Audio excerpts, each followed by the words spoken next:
여러분이 기드온과 300용사에 대한 이야기를 너무나도 잘 알고 있습니다. 아마도 교회를 오래 다니시는 분은 유치원 때부터 시작해갖고 어린이 돼서 기드온과 300용사 얘기는 한 100번은 들었을까요? 엄청 많이 들었을 겁니다. 이게 엄청 유명한 이야기잖아요. 그래서 300명과 몇 명이 싸웠을까요? 13만 5천 명이 싸웠습니다.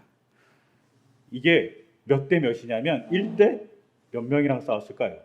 빨리 수학으로 계산하면 산수를 빨리 하면 450명이랑 싸웠어요. 한 명이 450명이랑 싸운 거예요. 엄청난 숫자랑 싸운 겁니다. 이 놀라운 전투에서 이스라엘 백성이 300명이 13만 5천 명한테 이겨버린 거예요. 그래갖고 이 사건이 너무나도 멋지니까 기드온이라는 이름을 따서 만든 잔치가 되게 많아요. 혹시 가끔 우리가 여행 가면 호텔에 묵잖아요. 호텔에 묵으면 호텔의 서랍을 딱 열어보면 있는 것들이 가끔 있어요. 그 중에 성경책이 있을 때가 있어요. 그 성경책을 호텔에 갖다 주는 사람, 무료로 그 호텔에 비치해 주는 사람들이 기드온 협회라는 협회가 있어요. 항아리에 이렇게 횃불 모양이 있는 성경책이에요. 그 성경책을 배포하는 사람들이 기드온의 승리와 같이 우리가 하나님의 말씀을 전 세계에 복음을 전하고 싶어요 라고 해서 기드온 협회라고 이름을 정했어요. 이 정도로 아주 기드온과 300용사의 승리는 놀라운 승리였습니다. 근데 이들이 어떻게 이겼을까요? 이들이 이긴 방법은 되게 단순합니다. 300명의 군사가 칼을 들고 활을 들고 간 것이 아니라 항아리에다가 횃불을 숨겼어요. 그리고 그걸 한 손에 들고 한 손에 뭘 들었을까요? 나팔을 들었습니다. 그리고 자기의 적인 미디안 연합군의 진에 가서 뺑 둘렀을 것 같아요. 그리고 일제히 항아리를 깨고 횃불을 들고 막 흔들면서 나팔을 불면서 여호와의 칼이다, 기드온의 칼이다 이렇게 외쳤습니다. 그러자 어떻게 됐을까요? 미디안 군사들이 깜짝 놀랐겠죠. 그럼 우왕좌왕하고 도망갔을 것 같은데 그런 게 아니라 우왕좌왕하다가 서로 진에서 자기들끼리 싸운 거예요. 이스라엘 군대랑 싸운 게 아니라 자기들끼리 싸우게 된 거예요. 아마 마음이 혼미해졌으니까 그렇겠죠. 마음이 이상해져서 그랬을 거예요. 그래서 이스라엘 군대는 제대로 싸우지도 않고 13만 5천 명의 대군을 물리칠 수 있었다라고 해서 이 전쟁이 대단히 유명한 전쟁이 되었어요. 성경에서 놀라운 전쟁이죠. 그런데 이렇게 전쟁을 이기게 한 300명이 있잖아요. 그 300명의 군사는 누구일까요? 어떤 사람들이었을까요? 이 사람들이 그리스의 뛰어난 군사인 스파르타와 같이 정말 용맹한 군사였을까요? 아니면 혹시나 알지 모르겠지만 우리 어린 친구들은 삼국지에 제갈공명이라는 사람이 있어요. 그 사람같이 뛰어난 전술가였을까요? 아니면 요새 게임에 많이 나오고 요새 드라마에도 많이 나오는 직업군인이었을까요? 이 셋 다 아니에요. 이 사람들은 되게 평범한 사람에 지나지 않았어요. 사사기 7장에 보면 이 사람들을 모으는 장면이 있어요. 이 사람들을 기드온이라는 사람이 모으는데 제가 미디안과 싸우고 싶어요. 우리 민족을, 우리 백성을 너무나도 괴롭히고 있는 미디안 연합군과 싸우고 싶어요 하면서 모았어요. 그랬더니 이 모임에 참가한 사람들이 있어요. 우리가 싸우자 그랬더니 모임에 참가한 사람들이 있는데 이 참가한 사람들이 12지파 중에 몇 지파만 참가했을까요? 이스라엘 사람들이 12지파거든요. 12지파인데 몇 지파가 참가했을까요? 한 지파? 두 지파? 조금 더 써야 돼. 4지파가 참가했어요. 그래서 므낫세, 아셀, 스불론, 납달리만 참가했어요. 다른 지파는 다른 집에 불난 것 같이 불구경을 하고 있었던 것 같이 보여요. 그런데 이 4지파에서 참가한 사람이 몇 명이냐? 3만 2천 명이 참가했어요. 그러면 3만 2천 명 대 몇 명이 싸웠다고? 13만 5천 명이 싸웠어요. 그럼 몇 대 몇일까요? 한 사람당, 이스라엘 군사당 몇 명이 미디안 적과 같이 싸워야 될까요? 못해도 4명에서 5명과 싸워야 돼. 한 사람이. 잘 싸울 수 있을까요? 잘 싸울 수 없겠죠. 미디안 군사들은 뛰어난 군사인데 이스라엘 군사들은 뛰어난 군사가 아니라 그냥 모은 사람들에 지나지 않아요. 그런데 이렇게 3만 2천 명이 모였는데 이 사람들이 적으니까 저 같으면 어떻게 했을 것 같냐면 다른 8개 지파한테 가서 좀 도와주세요 이렇게 부탁했을 것 같아요. 우리가 네 지파가 모였는데 3만 2천 명이 모였어요. 그러면 네 지파, 8지파 좀 도와주세요. 그러면 그래도 우리가 1대2로는 싸울 수 있을 것 같아요. 좀 도와주세요. 이렇게 부탁하지 않았을까요? 그런데 기드온이 그렇게 부탁하지 않아요. 그냥 네 지파로 싸우겠다는 거예요. 그런데 더 황당한 건 기드온도 황당하지만 하나님은 더 당황스럽게 만들어요. 어떻게? 이 3만 2천 명이 너무 많다는 거예요. 사람을 줄이라고 그러는 거예요.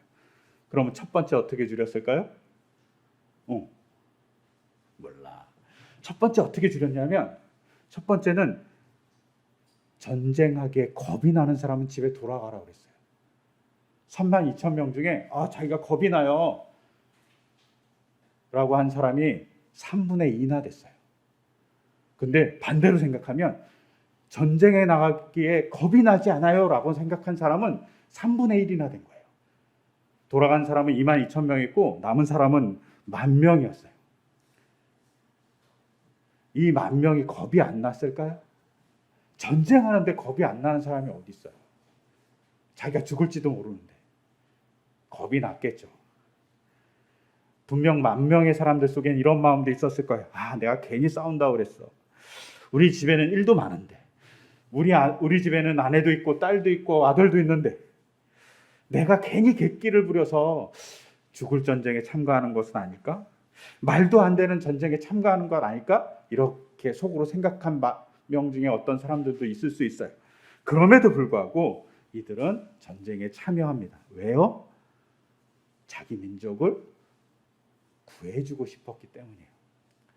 이 당시 어땠냐면 미디안 사람들이 쳐들어와서 이스라엘 사람들이 잘 살고 있던 집에서 쫓겨나서 산으로 도망갔어요. 산으로 도망가서 어디에 살았을까요? 동굴에 살았다고 되어 있어요. 동굴이 지금 생각하는 깊은 동굴이 아니라 산에 가면 그냥 움푹 좀 파인 데가 있잖아요. 거기서 살았다는 거예요. 그냥 거기서 집도 제대로 안 짓고 움푹 파인 데 들어가고 그냥 살다가 미디안 애들이 도망가면 다시 내려가야지 그런데 내려가지 못하고 있는 상황인 거예요. 산속에서 숨어서 사는 거예요. 그런 게 너무 안타까운 거죠. 또한 미디안 사람들이 성경에 보면 북쪽에서 내려온 것 같은데 가사까지 밀고 내려갔다고 되어 있어요. 그 말은 무슨 말이냐면 이스라엘 사람들이 곡식이 가장 많이 나는 평야가 있어요. 그 평야를 미디안 사람들이 다 점령했다는 거예요. 이 곡식도 없는 상황이 돼버린 거예요. 그러니 오늘 본문에 보면 300명이 남고 나머지 군사들이 돌아갈 때 식량을 300명 군사들에게 줬다고 되어 있잖아요. 식량이 그 정도로 없었던 거예요. 또 어땠습니까? 이들이 치던 소나 양이나 낙타 같은 것도 다 빼앗겼어요. 없는 상태인 거예요. 이 모습을 보면서 너무나도 안타까운 거죠. 우리 민족이 이렇게 괴롭힘을 당하면 안 되는데 우리 백성이 잘 살아야 되는데 그 마음으로 겁이 나지만 끝까지 남아있던 사람이 몇 명? 10,000명의 사람이 남아있었어요. 그러면 이 사람들과 같이 가서 싸울 수 있어요. 10,000명도 없었습니까? 10,000명이 남았으면 한 명당 몇 명이랑 싸워야 돼요? 1,350명이랑 싸워야 돼요. 그런데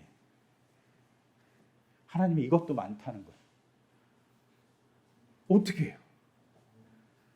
그래서 하나님이 내가 지시하는 대로 사람을 뽑으라고 얘기합니다. 그래서 사람들을 데리고 어디로 갑니까? 물가로 데려가서 사람들을 구분해요. 그리고 몇 명을 뽑냐? 300명을 뽑습니다. 그 300명의 사람이 어떤 사람이었냐? 물을 손에 떠서 마신 사람들이에요. 이 300명이 어떤 사람들이에요? 손을 물에 떠서 마셨는데 이 손을 떠서 마신 이 사람들이 어떻게 마셨을 것 같아요? 이렇게 마셨을까요? 성경 본문에는 개같이 핥아 먹었어요. 되게 이상하죠. 근데 이 사람들이 미디안 사람과 전쟁하면 몇 명당 몇 명이, 한 명당 몇 명을 무찔러야 돼요? 한 명당 450명을 무찔러야 돼요. 엄청 힘든 전투가 발생한 거예요. 이런 힘든 전투에 300명이 참가하게 됩니다. 그런데 그러면 하나님은 왜 이렇게까지 인원수를 줄였을까요? 여기에 중요한 문제. 하나님은 한 명당 450명을 상대할 수 있는 말도 안 되는 전쟁을 이스라엘보로 하라고 그러는 거예요. 직업군인도 아닌 이스라엘 백성에게. 왜 그렇게 했을까요? 그것은 하나님이 전쟁의 승리는 사람에게 있지 않고 하나님에게 있다는 것을 보여주고 싶었던 거예요. 그래서 오늘 우리가 읽지 않았지만 사사기 7장 2절에서 3절을 보면 이렇게 기록되어 있어요. 기드온 내가 거느린 군대의 수가 너무 많다. 이대로는 내가 미디안 사람들을 내가 거느린 군대의 손에 넘겨주지 않겠다. 이스라엘 백성이 나를 제쳐놓고서 제가 힘이 세어서 이긴 줄 알고 스스로 자랑할까 염려가 된다 라고 해서 사람을 줄인 거예요. 즉 적은 수로 이겨야지만 하나님께서 역사하신 것을 알게 될 거라고 생각한 거예요. 왜 이렇게 하나님이 걱정했을까요?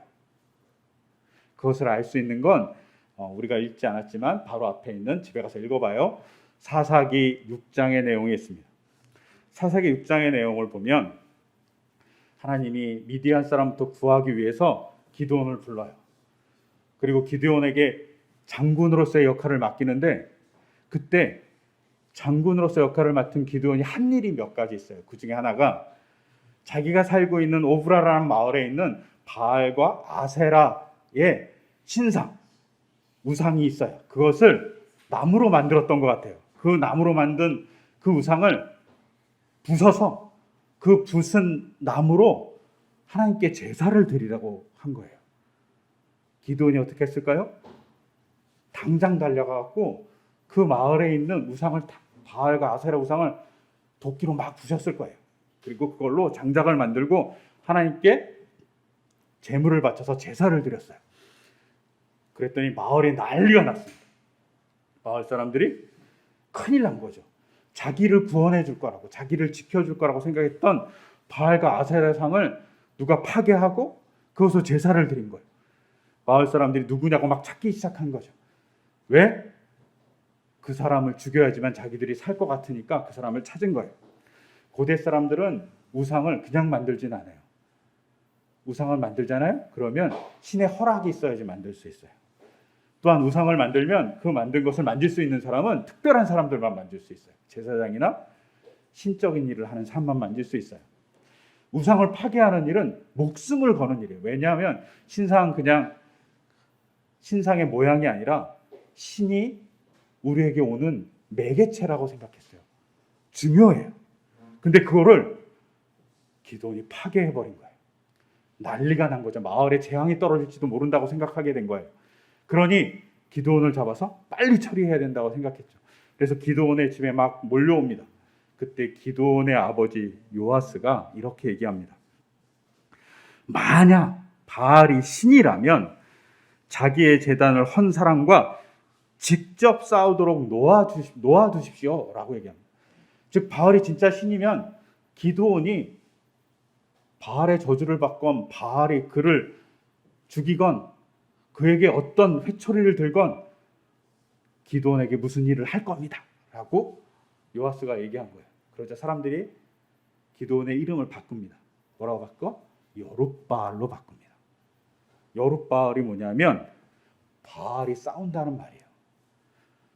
바알이 싸워서 그 사람을 어떻게 죽이던 살리던 혼내던 할 거라는 거예요. 그런데 기드온에게 아무 일도 일어나지 않아요. 기드온에게 아무 일도 일어나지 않으니까 사람들이 어떻게 했을까요? 바알이 신이 아닌가 봐?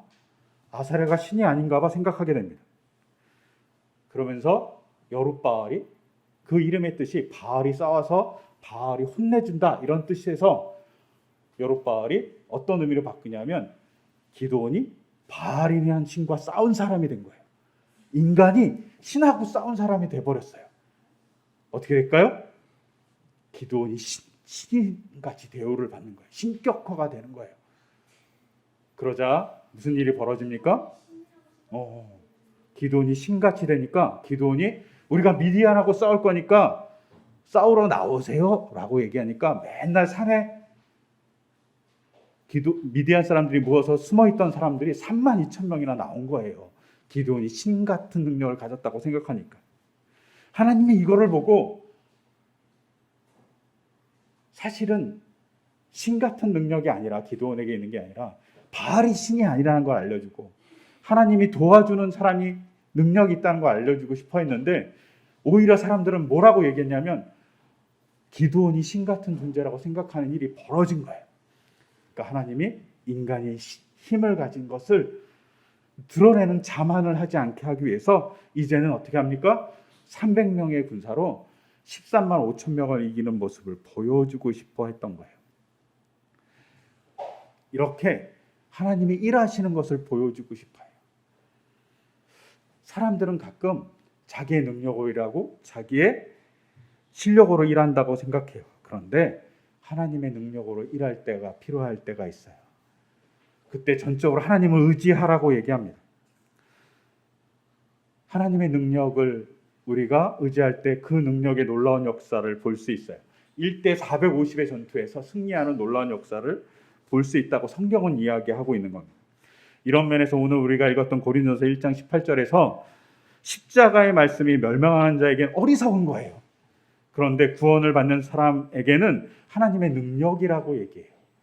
십자가라는 게 어떤 거예요? 십자가에는 누가 죽을까요? 십자가에는 절대 로마 사람들은 죽지 않아요. 로마 사람들을 십자가에 죽이는 일은 없어요.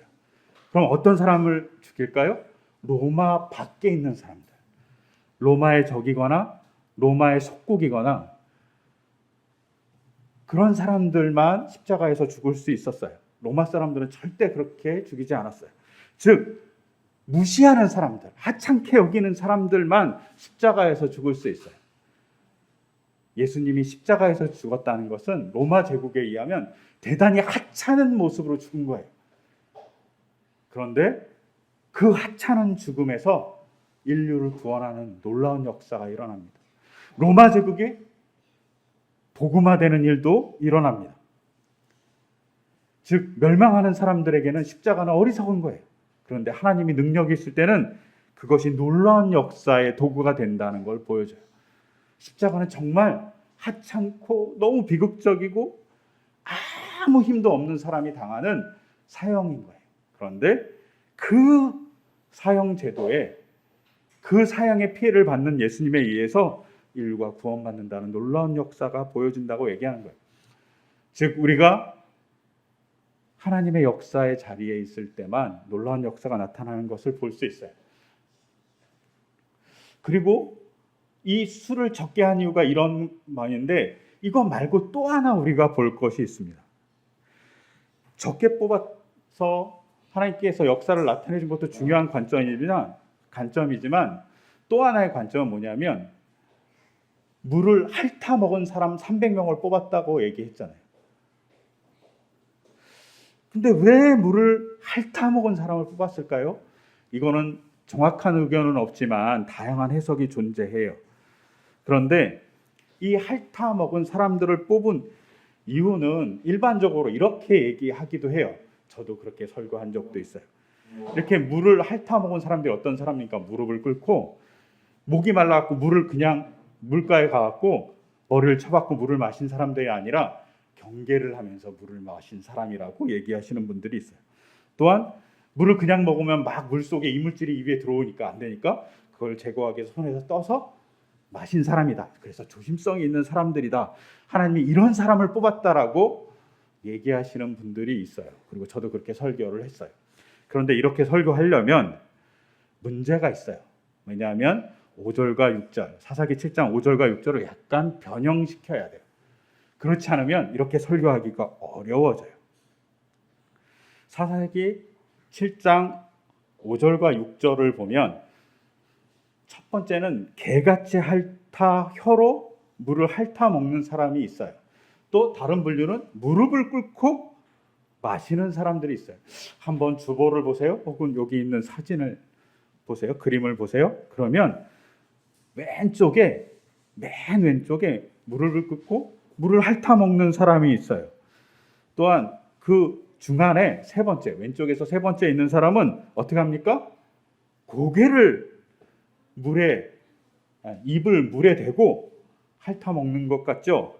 그리고 맨 오른쪽에 있는 사람은 어떻게 먹어요? 서서 손에 물을 떠서 마시고 있어요. 대체 누구를 뽑았을까요? 300명으로?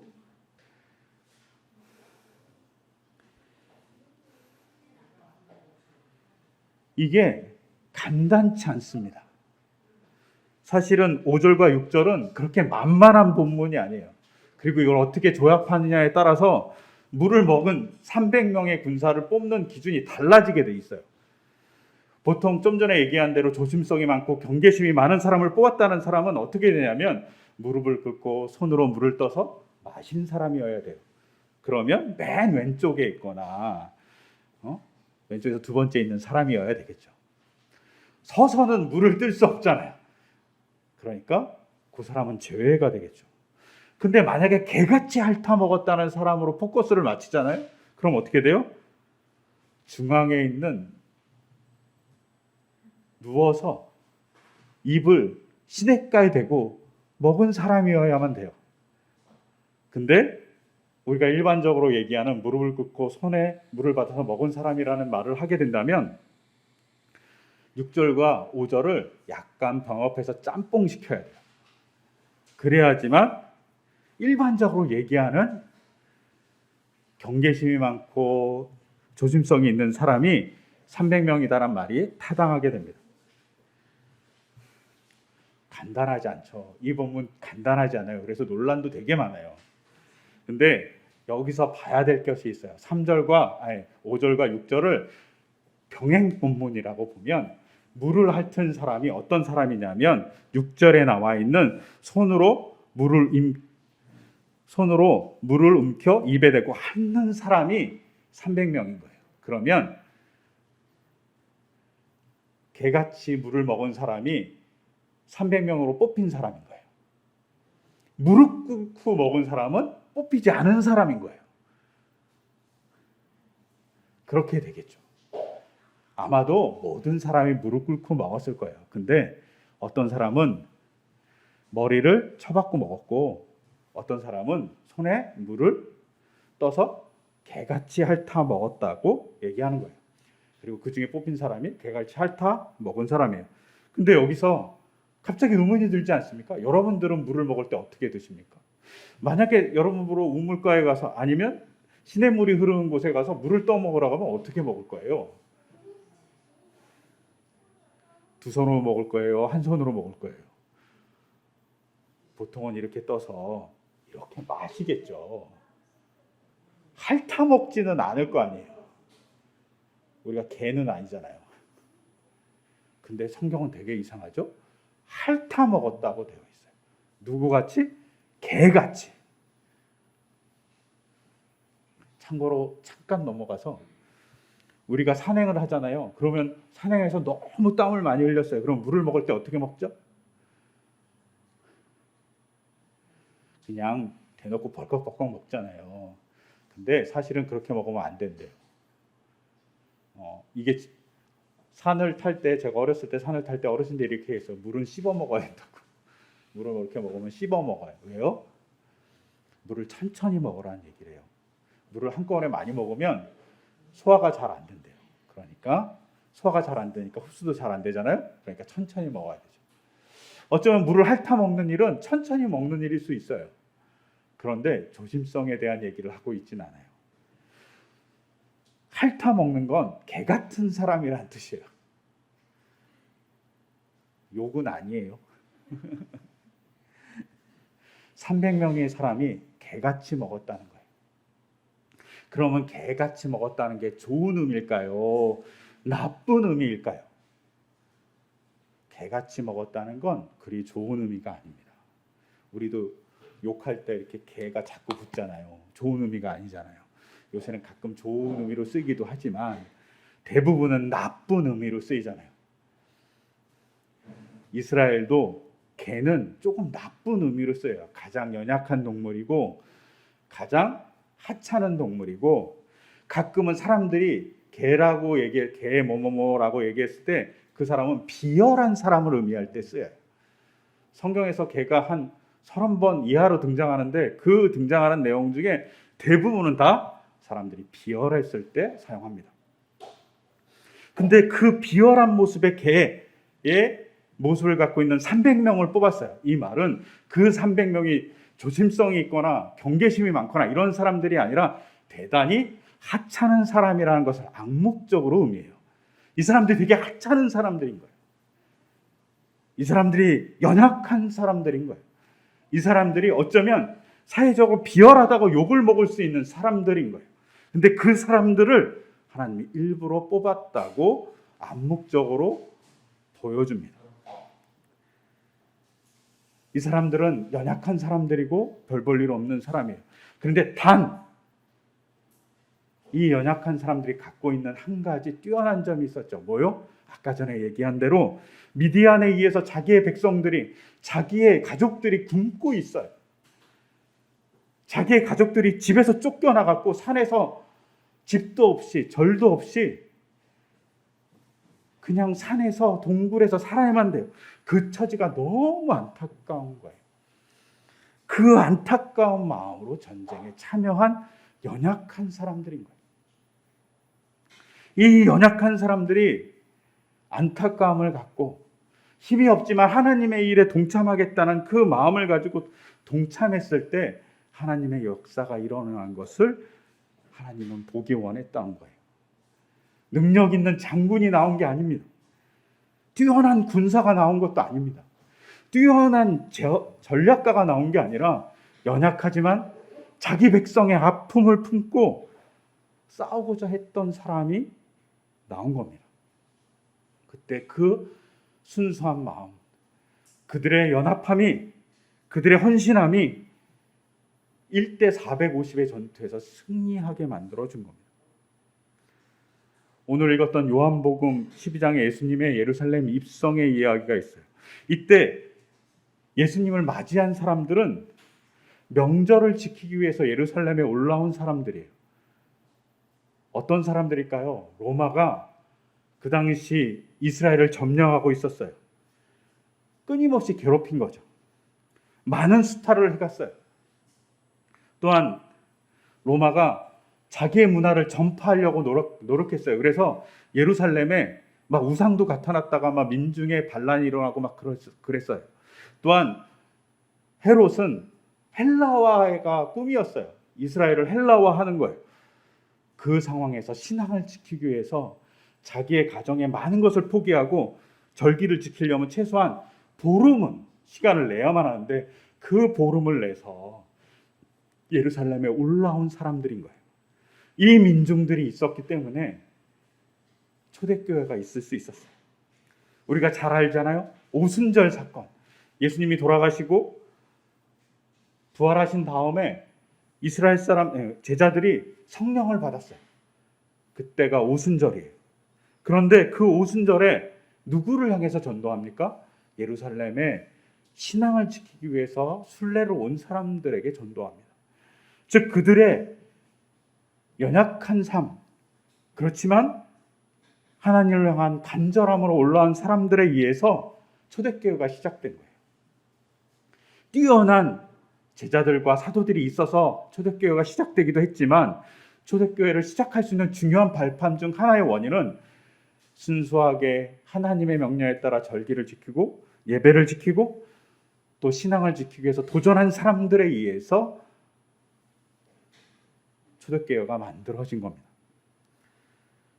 역사적 사건에서도 위대한 인물들이 있지만 사실은 지금의 우리의 삶이 약간은 풍요롭게 된 건 정말 말없이 끊임없이 노력하고 순수하게 사람들을 위해서 살았던 사람들의 결과물들이, 성실하게 살았던 그들의 결과물이 지금 우리가 갖고 있는 일이에요. 생각해 보면 우리의 민주화, 우리가 독재를 경험했잖아요. 근데 민주화가 된 이유는 뭡니까? 민주화 운동을 끊임없이 했었던 학생 운동권 사람들도 있었고 또 제야 단체의 사람들도 있었지만 그들과 동조해서 그들의 목소리를 경청해주고 그들과 연합했던 민중이 있었기 때문이에요. 넥타이 부대가 있어서 혹은 학생들의 동참이 있어서 혹은 촛불 시민들의 동참이 있어서 민주화가 조금씩 된 거지 위대한 어떤 사람들이 있어서 된 것만은 절대 아닙니다. 뛰어난 사람뿐만 아니라 민중이 있기 때문입니다. 허약하고 약하지만 마음 들여서 참여한 자들이 있기 때문입니다. 그래서 유엔 세계 인권 헌장의 기초를 만들었던 스테판 에셀이라는 사람이 90세에 이런 글을 썼어요. 분노하라고. 근데 그 분노하라는 책에 이런 글이 있어요. 우리의 젊은이들에게 오로지 대량 소비, 약자에 대한 멸시, 문화에 대한 경시, 일반화된 망각증, 만인에 대한 지나친 경쟁을 앞날의 자평으로 제시하는 대중 언론 매체, 그것이 있다면 나는 그것에 대해서 진정으로 평화적인 봉기, 전투를 하기를 원한다. 젊은이에게 자본의 폭력에 저항하고 정치적 무관심과 체념을 떨쳐버리고 더 나은 세상을 꿈꾸라고 얘기해주고 싶다. 그리고 분노하기를 소망한다. 이렇게 얘기합니다. 이분이 90세 때 이런 얘기를 한 거예요. 놀라운 이야기를 했죠. 누가 이뤄냅니까? 뛰어난 정치가가 남아야 된다. 이렇게 얘기하지 않아요. 이 90세의 노인이 한 거의 100년을 살고 보니까 누가 중요하냐? 깨어있는 군중이 중요하다고 얘기합니다. 기드온과 300용사가 이긴 것은 하나님의 명령에 따라서 참여한 순수하고 연약하지만 백성의 아픔을 알았던 사람들에 의해서 놀라운 전쟁의 승리가 있었다는 겁니다.